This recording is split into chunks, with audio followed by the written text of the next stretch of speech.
Oh, je vois quelqu'un connecté, mais je ne sais pas ce qui je le nom ne sort pas.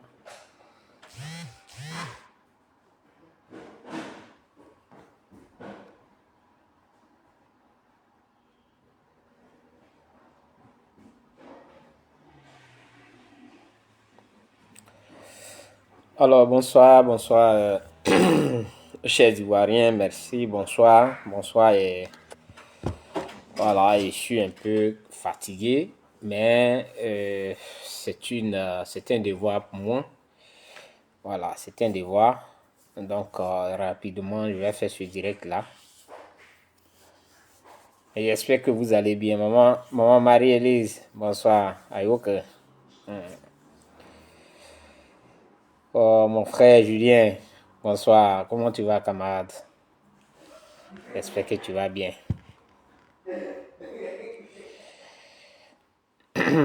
Il y a deux points que je vais parler de deux points très essentiels. Le premier point, c'est le comportement de nos chefs du village. Et puis le deuxième point, ça c'est de façon personnelle. Je vais parler d'une dame que dans le temps, d'une maman, dans le temps on était amis sur Facebook et on s'écrivait, mais on a coupé les ponts parce que j'ai dit une certaine vérité. Et je vais parler de Marie-Odette Lorignon. Donc, ce sont ces deux points-là, ce sont les deux principaux points, voilà, sur lesquels je vais intervenir. Donc, sans plus tarder, vous voyez, c'est une déception pour notre pays, ça il faut le dire. Et si aujourd'hui les Ivoiriens pleurent, ils laissent ceux qui allaient accuser de traîtres. Et ce sont les Charles Blé Goudé qui luttent pour eux, leur bien là, qu'ils accusent de traîtres. Les Charles Blé Goudé qui font un effort pour ne pas qu'il y ait une crise, pour ne pas que les Ivoiriens souffrent, c'est ceux-là c'est celui-là qu'on appelle un traître. Les Simone et Yves qui luttent pour la Côte d'Ivoire, c'est ceux-là qu'on appelle les traîtres. Les Awa Domelo qui font des efforts, c'est ceux-là qu'on appelle des traîtres. Vous voyez? Alors que les vrais traîtres, ce sont vos chefs du village.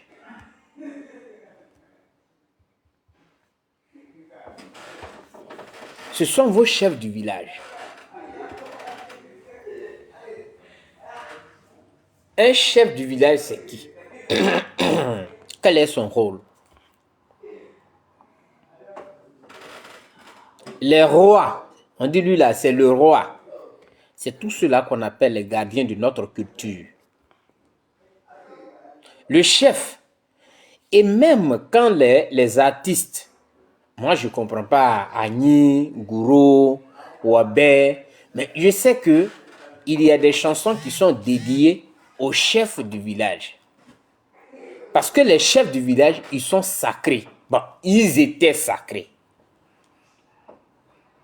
Le chef du village, on ne sait jamais sa vraie position en matière de politique. Tout simplement parce que il est considéré comme le père même du président de la République. Junior, va dire à tes frères là de faire moins de bruit.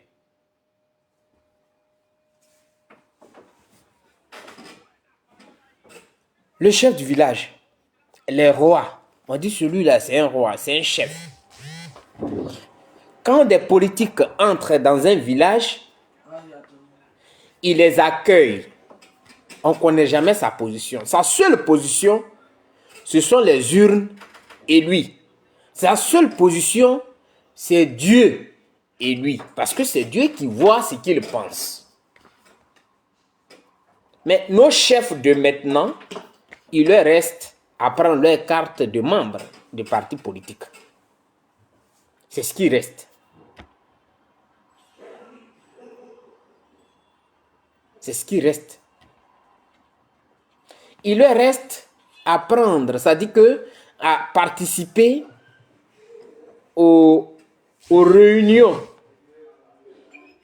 des partis politiques.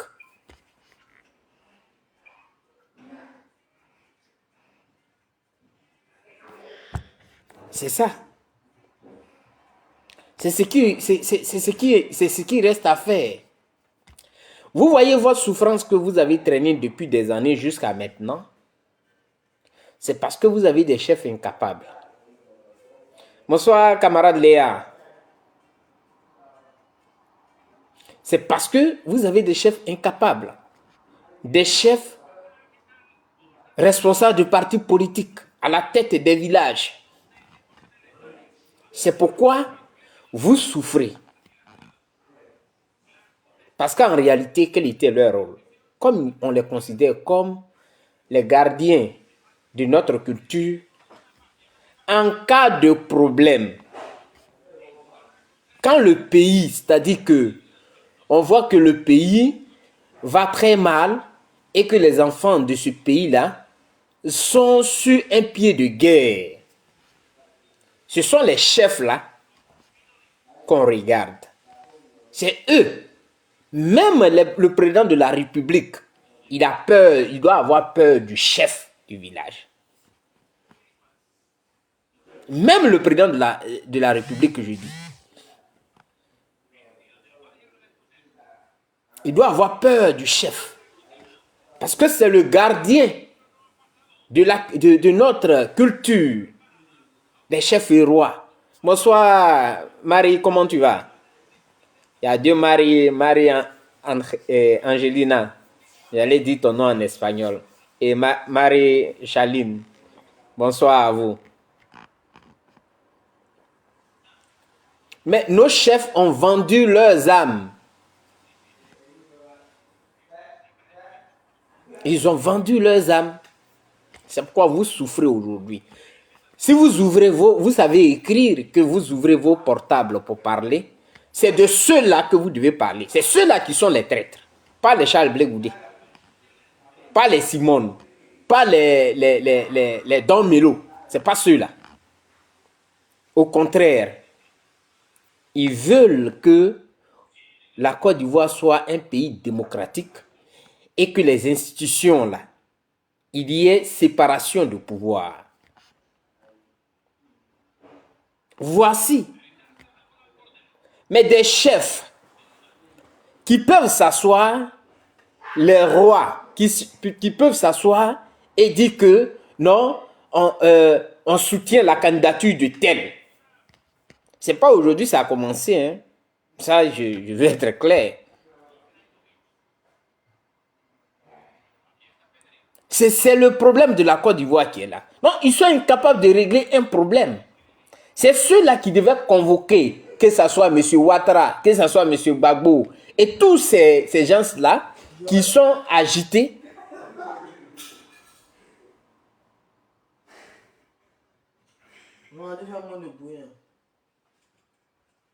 C'est ceux-là qui devraient les convoquer pour leur dire, regardez ce que nous dit notre culture. Notre tradition dit que quand deux frères se battent, ou bien des frères d'une même famille se battent, tout ça là, ça finit dans la maison. Ils sont incapables.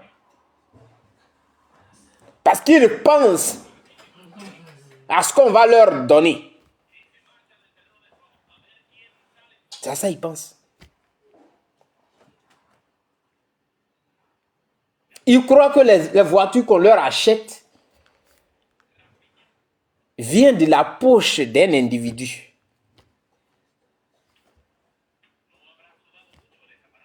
Non, ils ne veulent pas perdre ce privilège-là. Ils se disent que cette voiture, je l'ai eue. Le monsieur qui est président là, il m'a fait cadeau. Il ne t'a pas fait cadeau, chef. C'est ton argent là.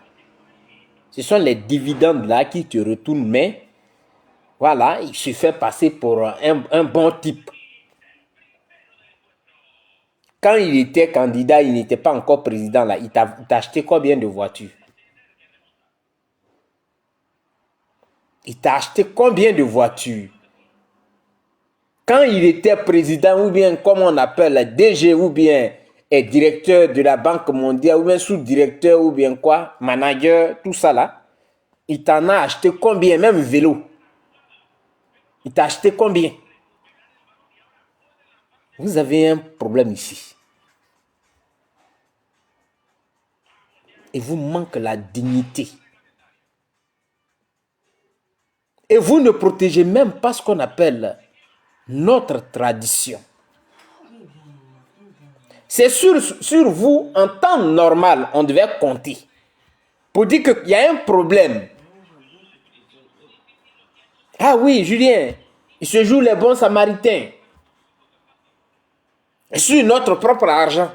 Et les gens là pensent que, voilà, le monsieur, il est venu donner l'argent. Il vous avait promis des bateaux d'argent. Ça fait combien d'années aujourd'hui? J'ai mal à ma Côte d'Ivoire.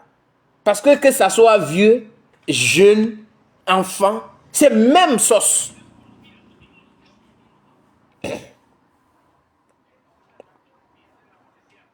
Des gens, ça dit que pour qui ces chefs, ces présidents-là, devaient faire même 4 pattes pour dire qu'on va voir les chefs du village.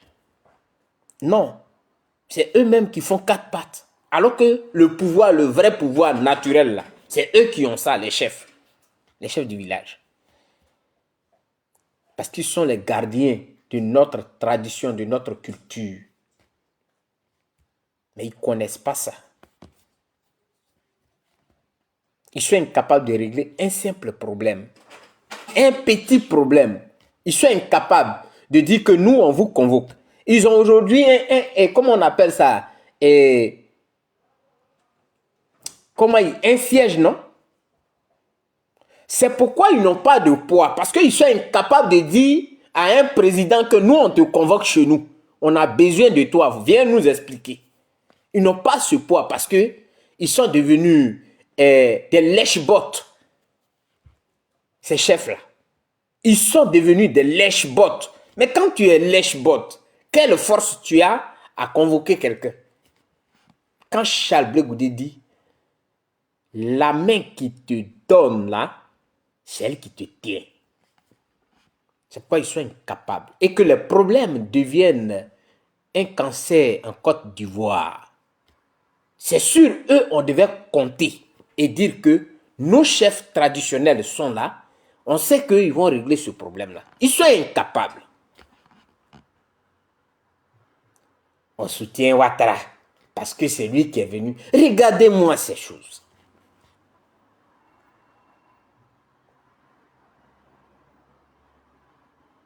Et ceux-là, ils se disent chef du village. Mais prends ta carte de membre du parti, c'est tout.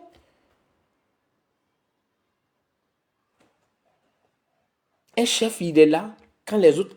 Ça veut dire que les autres candidats savent déjà. Quand ils vont venir là, vous allez les accueillir comment? Quelle bénédiction vous allez leur faire? Parce que déjà, ils vous voient. Alors qu'un chef, son candidat là, il n'y a que Dieu qui sait. Dieu. Le jour du vote, il rentre dans les urnes, il met, il sort. Mais comment on peut t'écouter dans un village ou bien dans une région si tu es un vendu? Personne ne peut t'écouter. Qu'est-ce que tu vas dire? On sait que toi, tu es avec le pouvoir. Tu n'es pas neutre. Ils ne savent pas ce qu'on appelle le devoir de réserve. Ils n'ont pas ça. Ils ne sont même pas neutres. Un chef. Ils ne savent pas qu'ils ont des enfants aujourd'hui qui sont à l'université, des enfants qui naissent et qu'il faut lutter pour ceux-là. Et eux, leur lutte, c'est quoi? C'est pas pour dire, ce n'est pas pour aller dire comme les autres, les politiques là, pour dire que non, tu as fait ça, tu as fait ça. Eux, leur lutte, c'est de dire que vous êtes des frères. Nous souhaitons que, parce qu'on a entendu assez de bruit, c'est pourquoi on vous a convoqué. Venez ici, dans notre siège. Nous, les chefs, on veut vous écouter et on va vous parler. Ils n'ont pas ce poids. Et c'est à eux de dire que non. C'est vrai qu'on est ici, mais voilà ce que dit la Constitution. C'est vrai, vous lisez vos constitutions, mais c'est ce qu'on nous a rapporté ici. C'est ce que nous, on sait. Quand on est dans une famille, voilà comment il faut se comporter pour ne pas qu'il y ait des problèmes. Bonsoir, Patricia. Donc, eux là, voilà le rôle qu'ils devaient jouer. Calmez-vous, entendez-vous, ne faites pas ça. Voici leur rôle en tant que chef et roi. Mais à chaque élection, ils sont les premiers à se mettre dans leur truc là et lancer des mots. Nous, on soutient lui là. Alors que tu es considéré comme le père de tout le monde. C'est-à-dire, si aujourd'hui j'arrive en Côte d'Ivoire, je vais chez les Hébriers où je ne connais personne, je vais chercher la maison d'un chef. C'est la cour d'un chef que je vais chercher. Parce que non seulement je suis arrivé, mais la première personne, c'est-à-dire que je dois être l'étranger de quelqu'un. Et l'étranger de la personne là, et cette personne là, c'est le chef du village. C'est lui, je suis son étranger. Mais des gens qui sont dans la politique. Si moi je suis politique et que j'arrive, mais toi tu vas me donner du poison. Il donne, ça dit qu'il crée la peur chez les autres candidats. Parce qu'on te voit déjà, tu es venu faire un communiqué. Et puis demain, quand je vais aller faire campagne, on dit, ah, le chef est là. Tu n'es pas chef, tu es un adversaire. Tu es un adversaire. Tu n'es pas un chef. Donc si je vais dans ton village, je ne te dis même pas que je viens là-bas parce que tu es un adversaire. À quel moment tu es chef? À quel moment toi tu occupes une place dans un parti politique? Ou tu fais, comment on appelle, tu fais la campagne pour un parti politique. Pourquoi je vais te dire, toi, qui est mon adversaire politique, que je viens dans ton village? Voici le problème de la Côte d'Ivoire. Voici. Ceux qui vous devez parler chaque matin, c'est ceux-là. Ce n'est pas les Charles Blé Goudé. Ce n'est pas Simone et Yves. Ce n'est pas les Don Melo. Eux, ils font pour que en Côte d'Ivoire, il y ait l'alternance. Si vous ne le savez pas.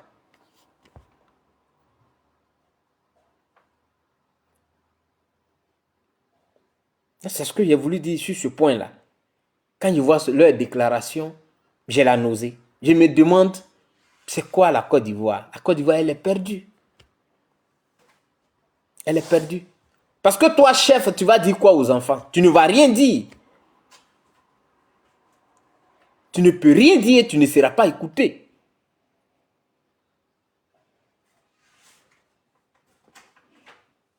Voilà.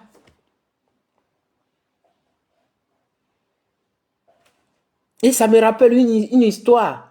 Pour ceux qui étaient à Issia,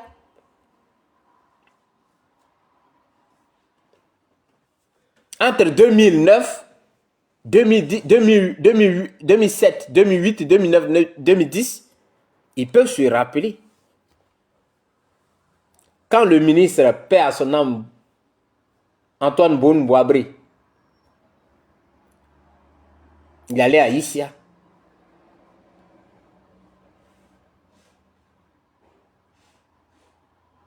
Des chefs avec des kitas. Ils sont allés grouper riz. Ça, c'est ce que je dis. Ceux qui sont ici, là, ils vont se rappeler.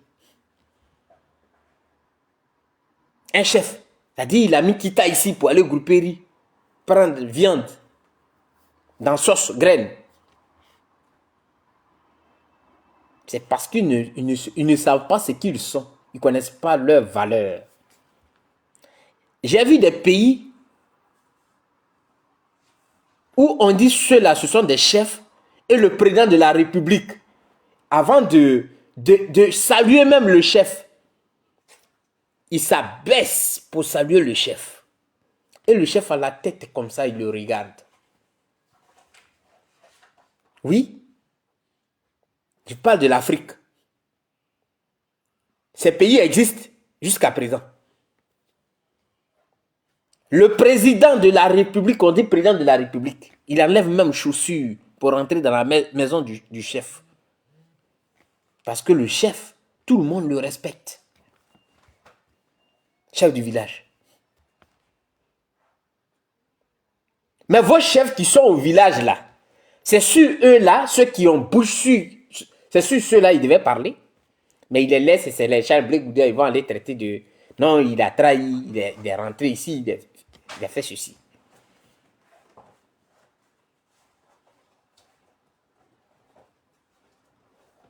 Voilà. C'est une honte.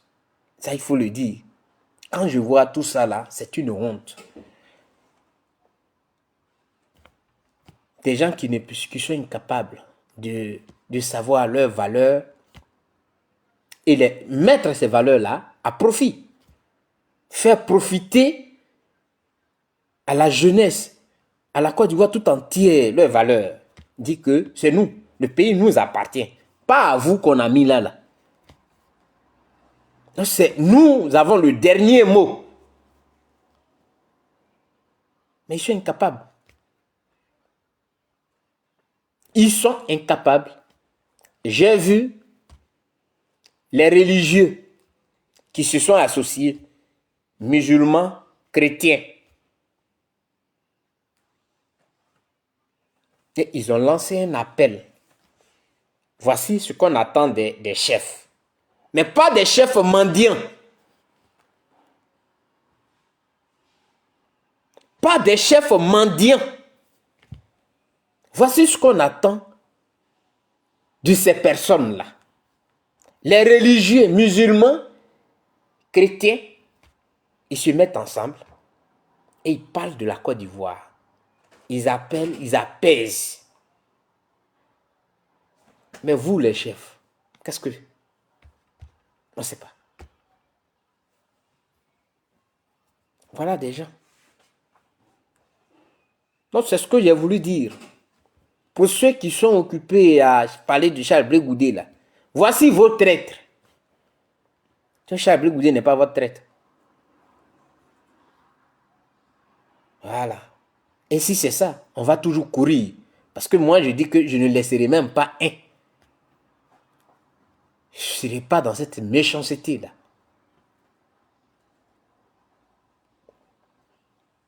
C'est ce que j'ai voulu dire concernant les chefs. Le deuxième point, j'ai écouté une maman pour qui j'avais du respect. Bon, je lui ai jamais manqué du respect. Mais c'est une grande déception. Elle m'a bloqué depuis le jour où je lui ai dit que maman, on ne se comporte pas comme ça. C'est vrai que on communiquait par moment. On ne se comporte pas comme ça. Pour plusieurs raisons. Tu te reconnais en Gbagbo. Et Gbagbo a fondé une famille avec une femme. Il a eu des enfants avec cette dernière.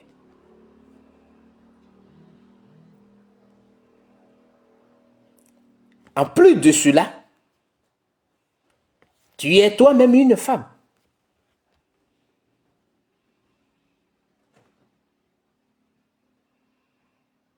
Donc, ça fait déjà deux éléments très importants.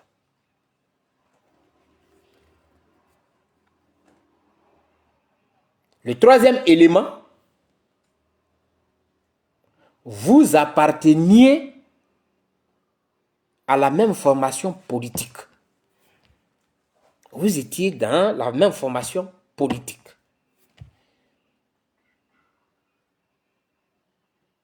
Mais sous tes yeux,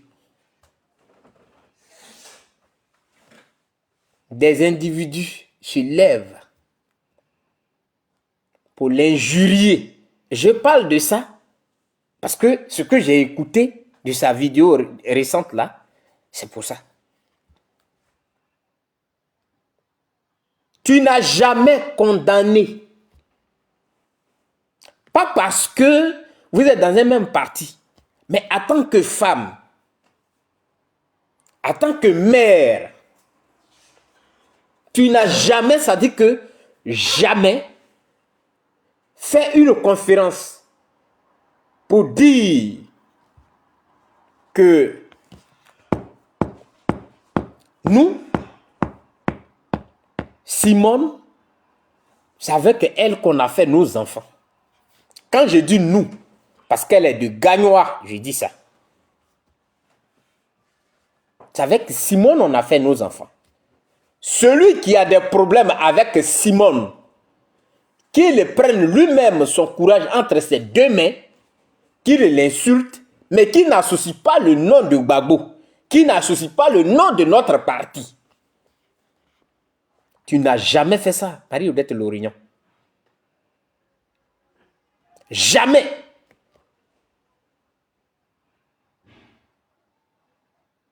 Je t'ai fait une simple remarque. Quand celui qui était en Mauritanie, il insultait Simone et Yves. Et on parle de la libération de Gbagbo. Vous faites un appel. Tu parles avec le Mauritanien. Parce que c'était en direct. Tu le félicites. Sachant très bien que ce dernier-là,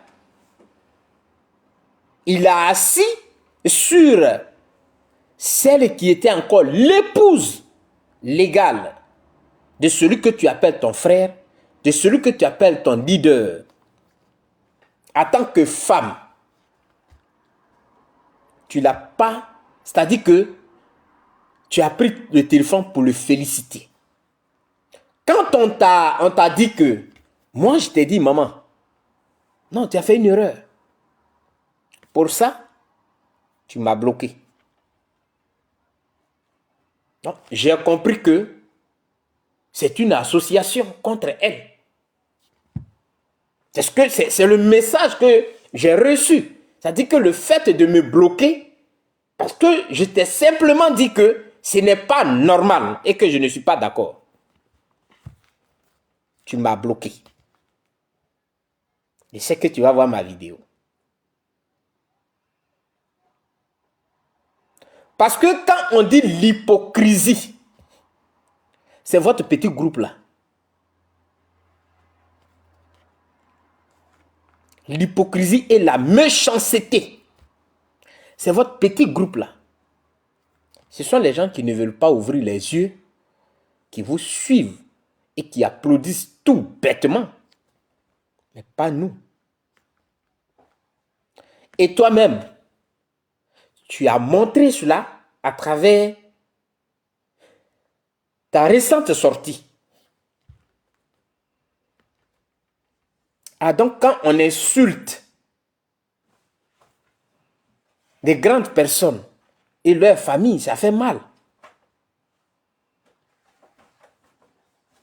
On insulte une femme qui a des enfants avec ton frère et ton leader politique. Ça fait mal.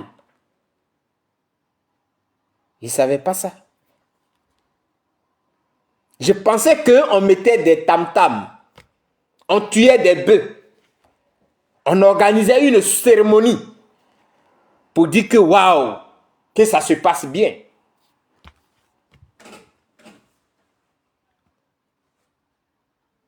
Mais on ne se plaint pas.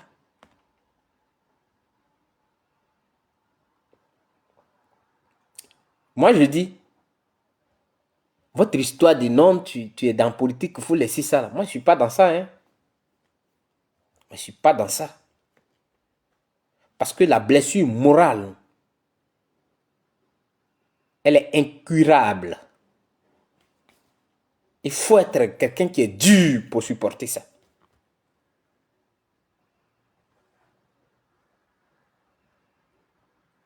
Tu étais là quand on insultait Simone. Tu n'as jamais rien dit en tant qu'une femme. Une femme, hein, je n'ai pas dit en tant que membre de parti politique ou bien ceci, la femme de votre leader. Mais en tant qu'une femme, tu n'as jamais rien dit. Lors d'une conférence même, pour dire que je prends la parole aujourd'hui et je m'adresse à ces jeunes-là qui insultent Simone. Que s'ils veulent insulter Simone, qu'ils parlent en leur nom propre. Parce que je ne peux pas aller leur dire de ne pas insulter. Mais tout ce que je leur demande, de ne pas utiliser, 1, le nom de Gbagbo, 2, le nom de notre parti. Tu ne l'as jamais fait. Tu étais contente. Mais il a fallu que le RADP vienne chauffer votre Johnny. Parce que c'est à vous deux, hein. C'est un Johnny aux deux parties. Voilà. Quand il est de l'autre côté, il lance des flèches là-bas. Quand il est de l'autre côté, il lance des flèches là-bas. Donc, c'est votre Johnny. Il a fallu que le RADP chauffe votre Johnny pour que tu puisses sortir pour dire, quand il insultait les parents de Gbagbo là, quand il insultait Gbagbo, c'est de l'hypocrisie. Donc, c'est Gbagbo seul qui est l'homme en Côte d'Ivoire. C'est lui seul qui est l'homme en Côte d'Ivoire. Mais les autres, on peut marcher sur eux. On peut les insulter. On peut les traiter de tous les noms. Tant que ce n'est pas Gbagbo, c'est bon. Marie-Odette Lorignon, vous voyez vous-même votre comportement. Vous voyez votre comportement. Tant que c'est Gbagbo, Gbagbo n'est pas touché, il n'y a pas de souci. Mais si c'est les autres, on peut salir leur réputation. On peut s'asseoir sur leur vie chaque matin, les insulter copieusement, sans qu'une mouche se vole pour dire attention. Tu as des leçons à donner à qui? Tu n'as pas de leçons, maman. Tu devais même te taire. Tu n'as pas de leçons à donner, maman. Quand il a insulté Gbagbo, quand il insultait Gbagbo là, quand il insultait, et comment on appelle les parents de Gbagbo là. Ah donc les autres qu'on insulte là, eux, ils ne sont pas des humains. Il n'y a que Gbagbo qui est l'humain, le surhumain. Ah, vraiment, hein, vous là. Vous faites pour vous, hein. Vous faites vraiment pour vous. Mais est-ce que avant de prendre même la parole, vous vous demandez, je vais descendre dans l'arène, mais ce que je vais dire là, est-ce que j'analyse?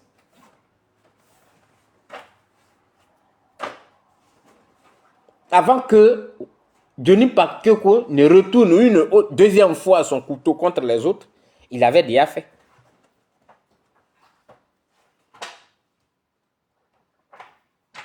Il avait déjà fait.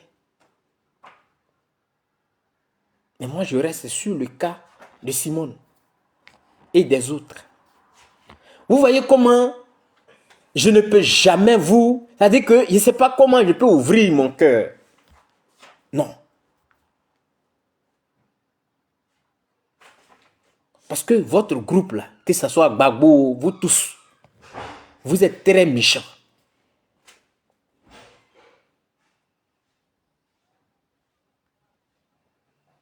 Parce que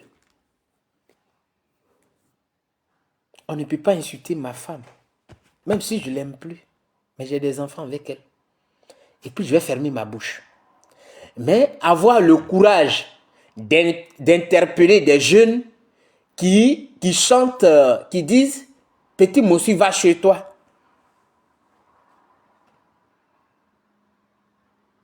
On est dans quel monde? Avec vous. Et tu viens dire, quand il insultait les parents de Gbagbo là, c'est pas sur Gbagbo il a commencé. Hein. Peut-être que Gbagbo était la 1000e personne. Ou bien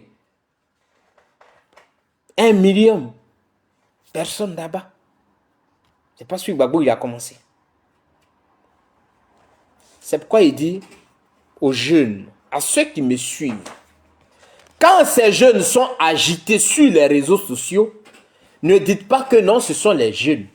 C'est justement parce qu'ils ont des personnes comme les Marie Odette Lourignon derrière qui leur dit, allez-y dire ça. C'est l'exemple là. C'est-à-dire, elle-même, elle est sortie pour dire que voilà comment nous on forme nos jeunes. Voici l'éducation qu'on leur donne. Sinon, elle pouvait se passer de ça là. Hein. Si c'est pour parler de Brahma là, elle peut attaquer Brahma sur le droit. C'est normal, on est en politique. Elle peut l'attaquer sur le droit. Elle ne l'a pas attaqué sur le droit.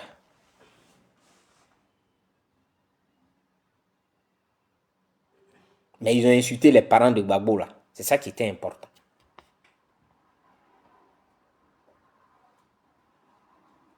Mais est-ce que dans leur parti là, on enseigne ce qu'on appelle le socialisme? Quand ils disent nous on est des socialistes, on est de la gauche, est-ce qu'ils savent ça? Est-ce qu'ils savent ce qu'ils... Ou bien est-ce que plein savent ce que ça veut dire? Parce que son discours qu'elle a tenu là, un socialiste ne peut pas tenir ce discours là. Ça c'est le discours des nationalistes. Donc, soit on nous dit que les Marie-Odette Lorignon sont des nationalistes et on enlève le socialisme là sur leur truc. Parce que utiliser le socialisme comme étant la carapace, ils sont en train de tromper les Ivoiriens.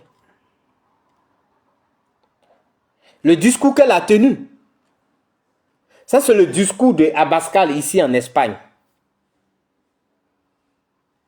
Le discours qu'elle a tenu, ça c'est le discours de Marie Le Pen en France. C'est ça. Sinon le discours des socialistes, c'est le discours de Pedro Sanchez ici en Espagne.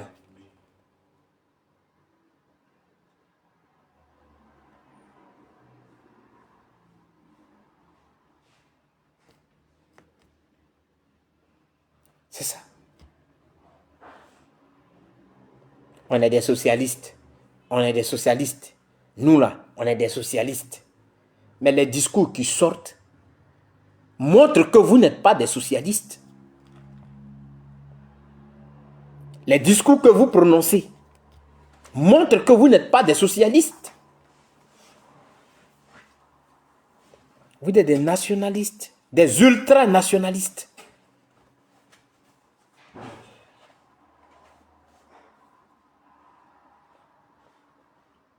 On peut attaquer Brahma. En tant que socialiste, je ne vais pas aller parler de d'où est venu Brahma. Je ne vais pas aller parler de sa région. En tant que socialiste, je vais parler des actes de Brahma. Merci. Ce sont des actes de Brahma que je vais parler. C'est ça que je vais attaquer. Comme je suis en train d'attaquer elle, ce qu'elle a dit. Ce sont les actes de Brahma que je vais attaquer. Pour dire que M. Brahma, la loi numéro tant dit ceci, et ça dit ceci. Quand Assalé Timoko était assis sur le plateau de télévision, Assalé Timoko n'a jamais dit d'où vient le nom Brahma. Assalé Timoko s'est attaqué à ce que Brahma a dit. Voici ce qu'on appelle des politiciens, des débats constructifs. Je vous ai dit, le danger de la Côte d'Ivoire, c'est celui-là. J'assume ça. Au premier degré. J'assume ça. Et elle a démontré ça. Elle se plaint parce qu'on a insulté les parents de Gbagbo. Elle ne s'est jamais plainte parce que celle-même qui a fait des enfants avec Gbagbo était insultée. Voici des gens qui n'ont jamais rien fait dans ce pays, qui sont blancs comme la neige. Et les autres sont les sorciers à abattre. Les méchants qu'il faut abattre.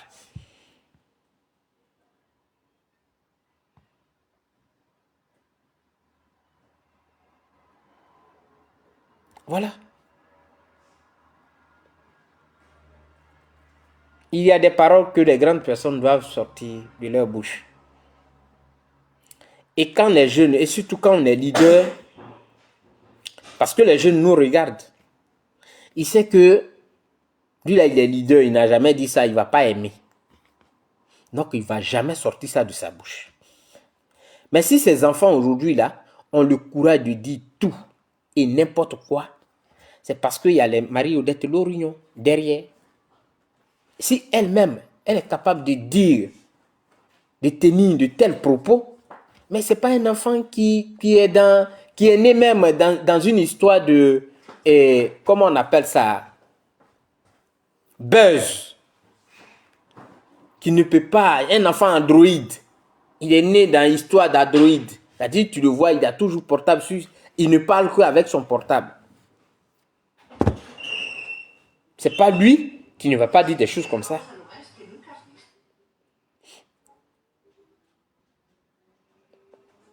Parce que les leaders, ceux qui se disent leaders là, ils n'ont pas un discours filtré. Ce que les enfants pouvaient dire là, c'est ça eux-mêmes ils disent. Donc l'enfant, pour lui, bon, c'est normal.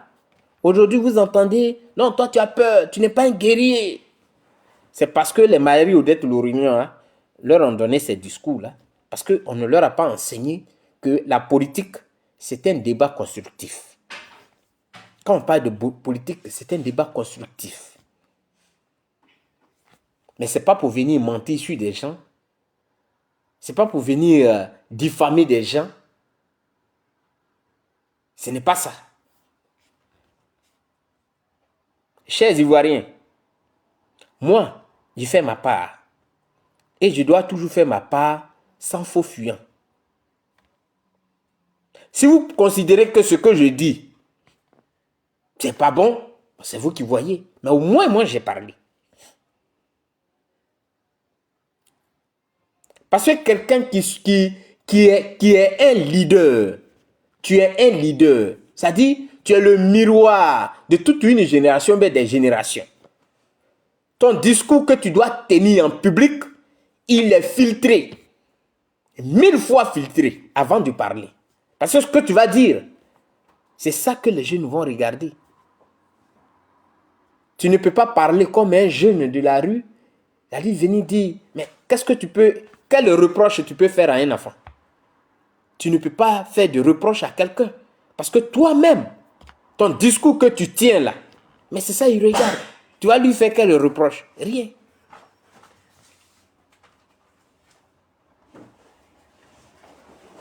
Aujourd'hui, quand tu entends que lui là, il est garçon, pas parce qu'il apporte un débat, dans un débat, il apporte un élément constructif. Mais il vient insulter, il vient pour mentir, diffamer. Voilà, c'est lui le garçon. Mais c'est parce qu'il y a les maris et Odette Lorignon derrière. Elle parle aujourd'hui. Elle dit qu'on a insulté les parents de Gbagbo.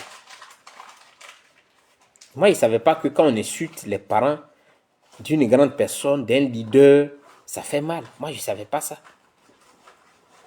Mais pourquoi elle m'a bloqué alors? Qu'elle me débloque.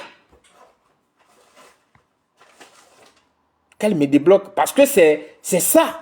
C'est ce que je lui ai dit. Que tu es là, en tant que maman. On insulte une pauvre femme. Vous êtes incapable de prendre la parole. En tant que parti politique, condamnez d'abord. Condamnez tout. Même si vous étiez derrière, que vous êtes en train de tirer les ficelles, mais faites semblant de condamner pour dire que nous condamnons ce qui se passe. Parce que voilà, cette dame, nous on a des enfants avec elle. On est aussi camarades. Parce qu'elle n'avait même pas encore quitté le parti. Elle était encore vice-présidente. Ce n'est pas première vice-présidente, mais deuxième vice-présidente au sein du parti, du FPI. Et elle faisait partie encore de ce parti. Donc, au moins, elle communiquait pour dire que nous ne sommes pas d'accord avec ce que vous êtes en train de faire. Parce que même si vous pensez que vous n'êtes pas d'accord avec sa démarche, mais il faut la respecter. Il faut la respecter. Elle fut première dame de la Côte d'Ivoire. Vous ne pouvez pas vous comporter comme ça à son égard. Jamais, personne n'a dit ça. Et vous venez nous présenter un Jésus Gbagbo. Non, c'est lui qui est bon. Lui, il n'a jamais fait quelque chose. C'est lui, tout le monde. Ça dit que lui, les gens ne l'aiment pas parce qu'il est bon. Vous voyez? Moi, je ne me mets pas dans ça. Je le dis. Je ne peux pas me mettre dans ça. Mais cette hypocrisie, on ne peut pas s'attaquer à l'honneur, à la dignité des autres et penser que... Voilà, deuxième vice-président, merci bien. Merci Julien. Et penser que, bon voilà, c'est une politique que vous êtes en train de mener. Pourquoi? Donc, il ne savait pas que Marie-Odette Lorignon allait sortir de ses propos. On a insulté Gbagbo. Une deuxième vice-présidente d'un parti politique. Elle a été première dame de la Côte d'Ivoire. Elle a des enfants avec ton frère. Si les autres ne veulent pas faire un communiqué pour dire que ce que vous êtes en train de faire, ce n'est pas bien, mais au moins toi, assieds-toi devant un portable pour dire que je ne suis pas d'accord pour ce que vous êtes en train de faire. Bonsoir mon doyen Patrick. Tu ne l'as jamais fait. Je ne savais pas qu'aujourd'hui tu allais sortir. C'est-à-dire que ça te faisait mal que, comment on appelle, Johnny Pacheco insulte Gbagbo et les parents de Gbagbo. Mais ça t'a jamais fait mal quand les Alet Zaté et celui et Steve Biko de la Mauritanie étaient assis sur la vie d'une dame avec qui vous avez eu des enfants et qui, de surcroît, est la deuxième vice-présidente du FPI. Vous êtes tous des hypocrites. Vous êtes tous des hypocrites. Gbagbo a eu le courage de dire, ne dites pas ça à Alassane. Il a eu le courage de le dire. Mais avant qu'il n'ait le courage de le dire, qui avait parlé à un meeting que moi, le fils du pays, attends que, comment on appelle, ancien chef d'État. Ça, ce n'est pas les discours que les Gbagbo doivent tenir.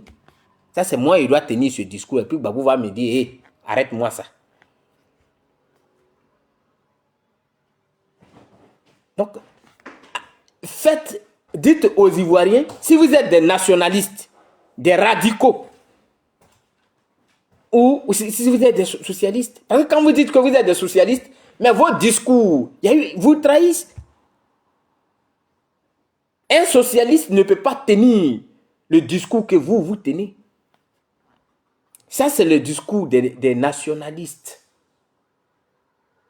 Les discours où on dit, moi, je suis du pays, le pays m'appartient. Ça, ce sont les nationalistes qui tiennent ces discours. Le socialiste ne tient pas un tel discours.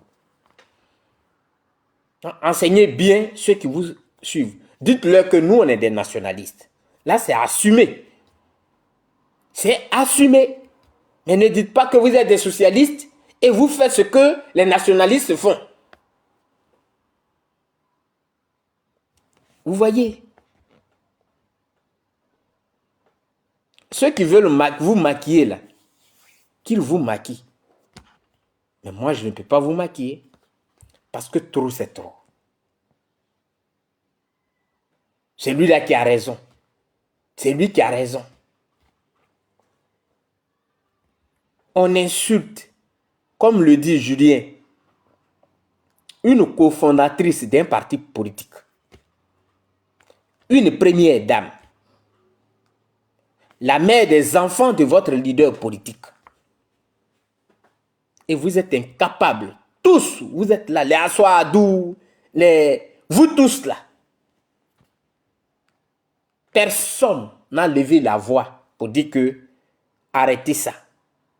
Même si aujourd'hui, voilà, on trouve qu'on ne peut pas faire chemin ensemble, alors il faut arrêter ça. Vous êtes incapable de le dire. Et c'est à vous, c'est-à-dire c'est vous qui dites aux gens que non, vous êtes les très bons et c'est à vous, tout le monde fait du mal. Les gens ne nous aiment pas. C'est à nous. Et on a un Dieu qui est là, qui est Gbagbo, qui n'a jamais péché. Marie-Odette Lorignon.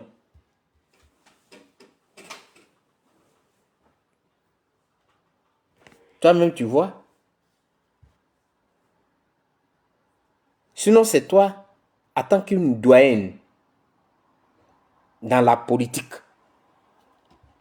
C'est vers toi les enfants devaient partir pour recevoir des conseils. Mais j'ai compris aujourd'hui, avec ta sortie, ta dernière sortie là, que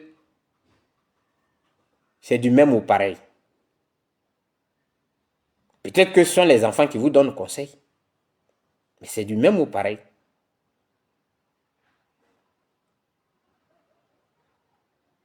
C'est du même ou pareil. À quel moment tu vas former un enfant? C'est-à-dire dans la génération qui est avec vous aujourd'hui, là, à quel moment tu vas leur dire que en politique, ce sont des débats et puis des débats instructifs, constructifs. C'est ça. Et puisque voici l'idéologie de notre parti politique, nous sommes des socialistes. Et voilà ce que c'est le socialiste. Voilà ce que ça veut dire.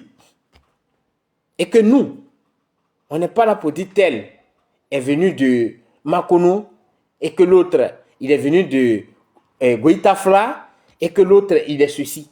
Mais d'abord, même avant d'ouvrir la bouche, il faut réfléchir. Brahma, là, il est du Nord, non? Soro, qui est devenu votre, comment vous l'appelez là même, le héros, l'enfant béni. Soro vous a combattu pour ces choses-là. Et lui, il est là, il entend. Vous êtes en train de braiser Brahma. Vous êtes en train de demander les origines de Brahma. Il est quitté où? Avec toute sa famille. Soro est là-bas. Mais après Soro, là, est-ce que tu as regardé à côté de toi? Quand il dit à côté de toi, là, la femme de ton leader, là, elle s'appelle comment? Nadiani Bamba. Tu nous as déjà donné les origines de Nadiani Bamba? Mais je laisse celle-là. Kone Katina. Tu nous as donné ses origines parce que peut-être que tu as les noms et que tu sais les origines. Donc, tu nous donnes les origines de chacun. Sinon que une responsable d'un parti politique ne tient pas un tel discours. Et quand, surtout, on dit qu'on est socialiste.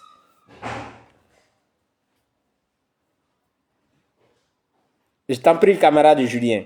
On ne tient pas un tel discours. Le socialiste, c'est un rassembleur. Regarde, je te donne un exemple. Ici, j'ai fait partie des socialistes. Fais la recherche sur notre parti.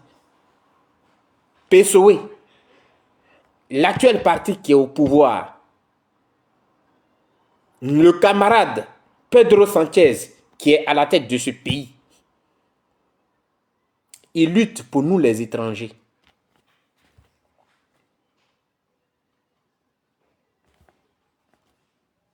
Il lutte. Ça dit que c'est ça l'idée du socialiste. Qu'est-ce qu'il recherche? Il considère tout le monde comme d'abord comme des citoyens du monde. Nous sommes les citoyens du monde. Ce sont les frontières qui nous séparent. Mais si quelqu'un quitte son pays pour venir vers nous, est-ce que nous allons le rejeter? Non. Qu'est-ce qu'on fait? Il faut le mettre dans les conditions. Il va s'intégrer. Et s'il s'intègre, qui devient comme on appelle, il prend la nationalité, il est au même titre que nous qui sommes ici, nous les Espagnols. Il y a un Sénégalais, Diouf.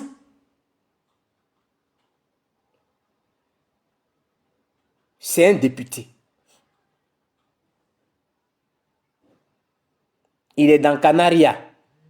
C'est un député. Un Sénégalais. Mais pourquoi je vais loin pour donner un tel exemple? Vous avez applaudi Rachel, qui était députée en France. Rachel là-haut. Son père s'appelle, parce qu'on connaît les noms des Blancs, hein. Si ce n'est pas Mouton le Chevalier, c'est que c'est Roland le Bœuf. Alors qu'elle s'appelle Rachel, je ne sais pas quoi. Son père ne s'appelle pas le Bœuf, ni Mouton. Elle a été députée en France. Vous avez applaudi. Notre soeur est députée en France. Notre soeur, elle est députée en France. Avant de te mener d'un tel débat, il faut penser à tout ça. Il faut penser à tout ça. Et en tant que socialiste, Brahma, il est là, on peut l'attaquer. On peut attaquer Brahma. On n'a pas besoin de savoir les racines de Brahma pour l'attaquer. On attaque Brahma. Et puis la vie continue.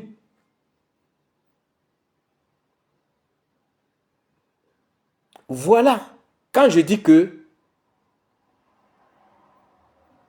le pays là, une fois il tombe dans vos mains, on va avoir des problèmes.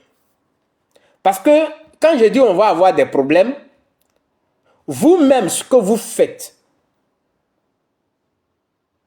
c'est ce que ceux qui se reconnaissent en vous là, ils vont faire le double, le triple.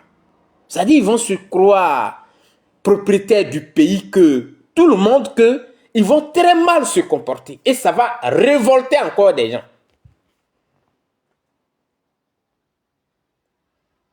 Quel conseil donnez-vous?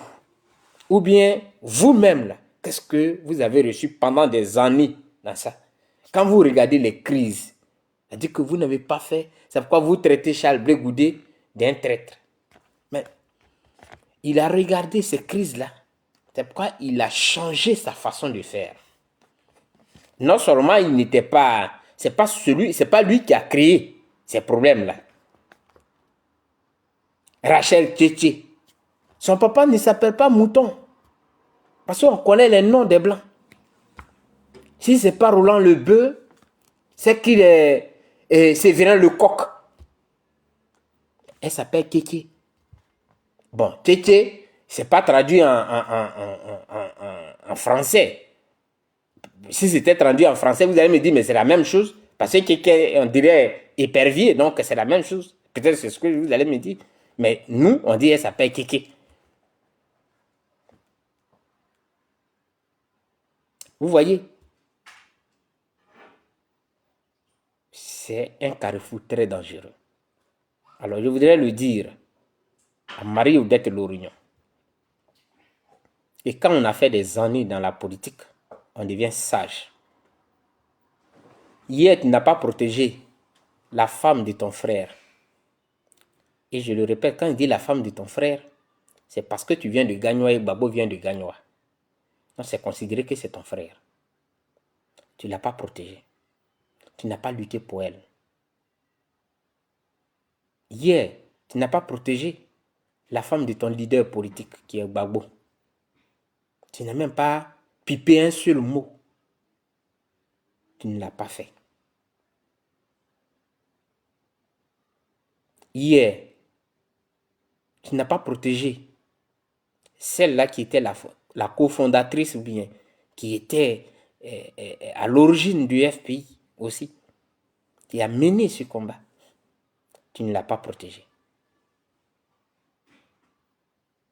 Hier, tu n'as pas protégé une femme comme toi, qui ne regardait avec ses yeux et qui n'écoutait que avec ses oreilles, qui se faisait insulter.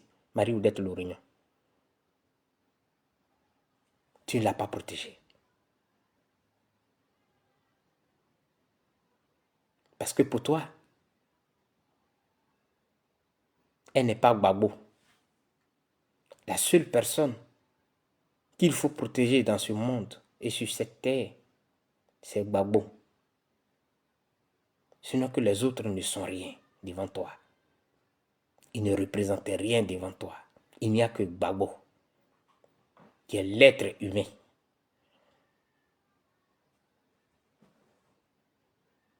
Marie-Odette Lorignon, voilà ce que vous faites. Le mal que vous créez, c'est de ça qu'il s'agit. Le mal que vous créez,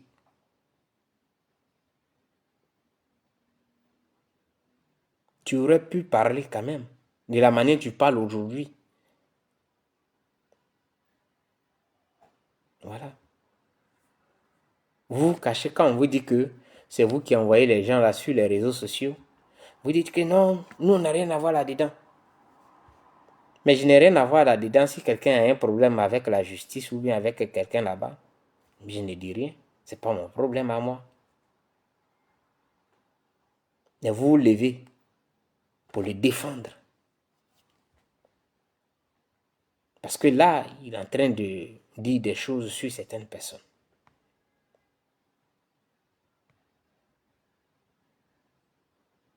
Soyez une bonne mère. Soyez une mère qui donne des conseils à ses enfants. Soyez une mère, une femme qui parle à son mari. Soyez une petite sœur qui conseille son grand frère. Soyez une mère qui oriente ses enfants. Et ses enfants, c'est ceux avec qui vous êtes dans les partis politiques. C'est ceux qui vous écoutent. C'est ceux qui vous regardent. N'applaudissez pas tout et n'importe quoi. Quand il s'agit des autres. Quand on traîne les noms des autres dans la boue. Quand on piétine leur dignité. Marie-Odette Lorignon, vous devez sortir en tant qu'une mère pour dire non. Ce n'est pas normal. Je suis une mère. Mais n'applaudissez pas. Voilà tout ce que j'ai voulu dire. Vous m'avez bloqué. Ça ne fait rien. Mais au moins, vous avez entendu ce que j'ai dit. Et c'est que vous allez recevoir cette vidéo. Et c'est que vous allez la recevoir. Je n'ai pas changé. Je ne changerai pas. Je dirai toujours cette vérité. Et si je dois mourir un jour, je serai en train de dire la vérité et je vais mourir. Et je mourrai en paix. Je ne parlerai pas pour faire plaisir à quelqu'un. Je parlerai pour libérer des âmes, pour libérer des personnes. C'est ce qu'il faut savoir. Je vous remercie.